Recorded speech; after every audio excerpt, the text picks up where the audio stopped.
Magtutungo tayo ng adamya. Tayo ay makikipaglaban at wala tayong ititira sa kanila. Ay, ahap ng ads.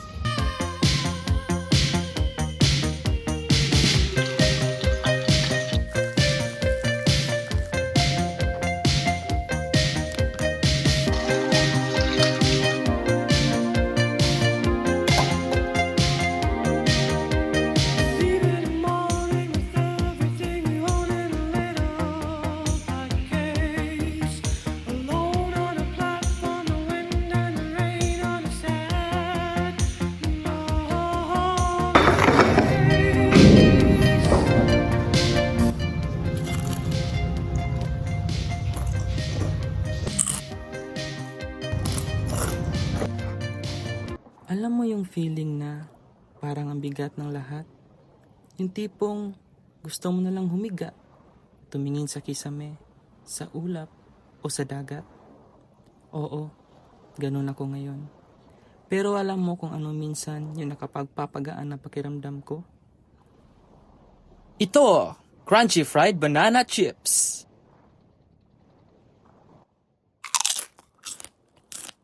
Narinig mo yun? Yan ang tunog ng stress kong umaalis sa katawan ko. Matamis, malutong, at parang yakap ng comfort, para bang minihag para sa mood mo. Alam mo, minsan, happiness isn't about big things. Nasa maliliit lang talaga, like every crunchy bite of these crunchy banana chips. To good food, good mood, and good crunch. Huy, ako ana!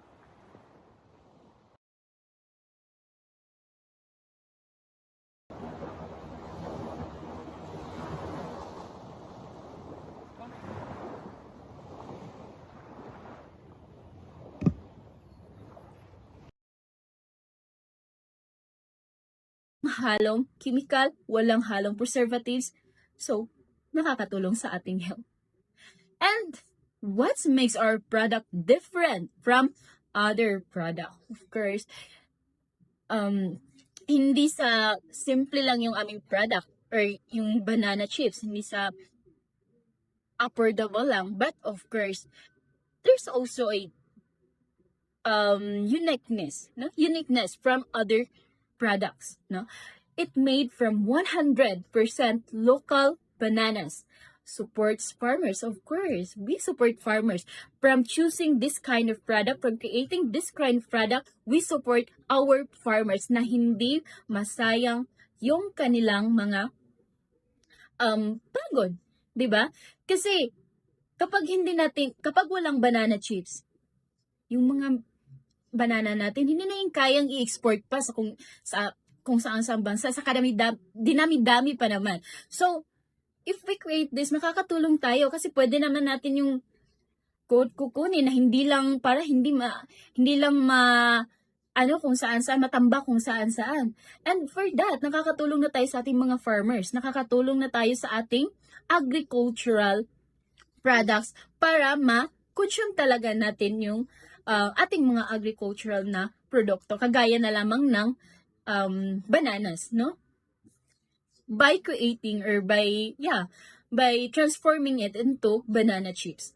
And the second one is it's healthier alternative to junk food snacks, of course. Banana chips is healthier than other snacks, especially junk foods, no? Kasi walang maidudulot yung junk food sa atin.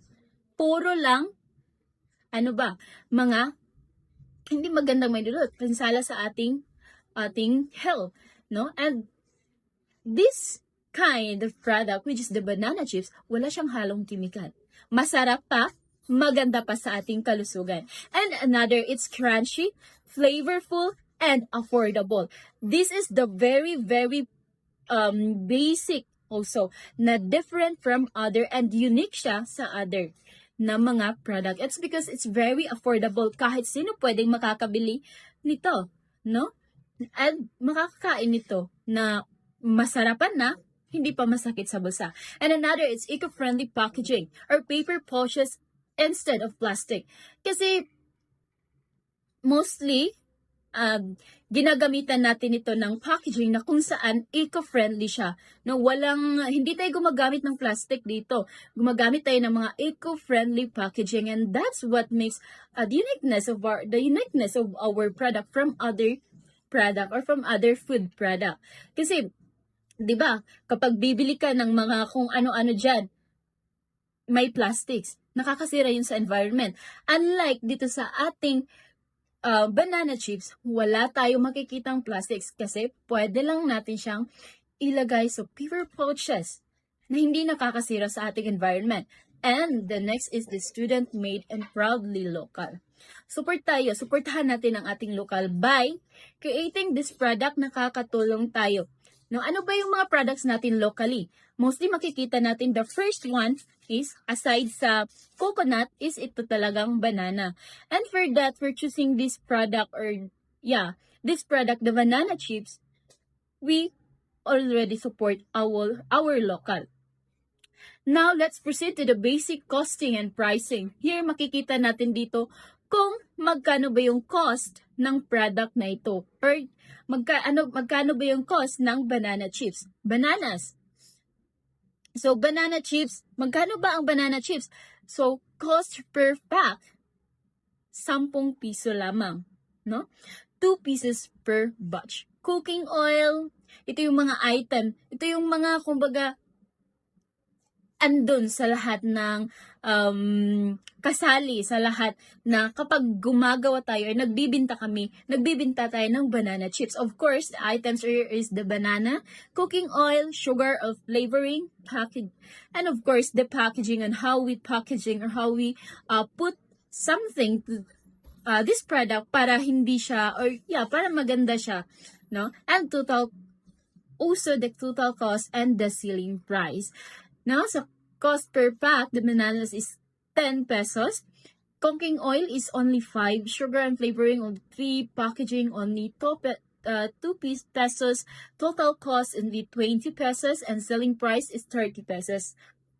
Now let's proceed. Proceed here.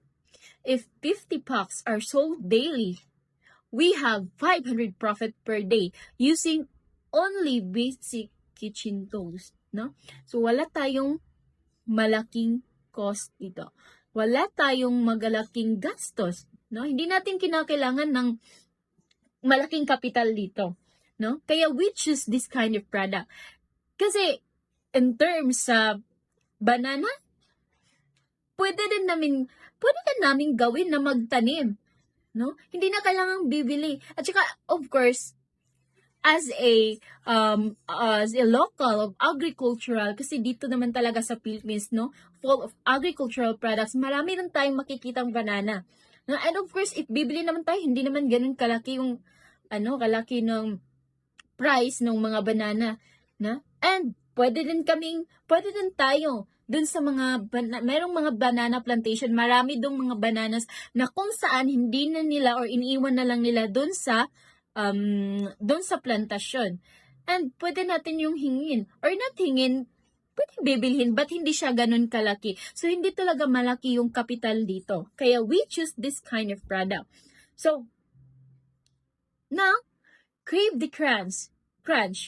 Choose Crispy Crave and support local farmers and student entrepreneurs while enjoying a healthy homemade snack, affordable, delicious, and proudly Mindanao made. Grab your Crispy Crave banana chips today. That's our call to action.